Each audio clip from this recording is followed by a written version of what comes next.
क्योंकि ठंडी के दिन पानी नहीं हो जाता,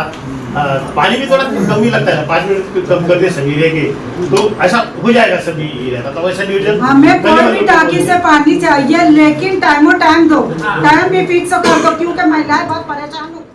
पार्टी ऑफ इंडिया ने माननीय मालेगांव महानगर पालिका के आयुक्त रविंद्र यादव साहब से गुलशन नगर के कुछ इलाके में पानी की समस्या को लेकर तारीख 23 जनवरी 2025 को निवेदन पत्र दिया था, जिसमें उन्होंने गुलशेर नगर की पानी की समस्या को लेकर शिकायत दर्ज की थी। उसी निवेदन के मद्देनज़र गुलशेर नगर में आज पाइपलाइन का काम होता हुआ नज़र आ रहा है और बहुत ही जल्दी गुलशेर नगर की कुछ गलियों में पानी की समस्या भी दूर हो जाएगी। ये कामयाबी SDPI यानी social democratic party of India की है और हम हमारे चैनल की ओर से कमिश्नर साहब का शुक्रिया अदा करते हैं, जिन्होंने इस गंभीर समस्या का समाधान किया है। कुछ काम ऐसे करो कि कामयाबी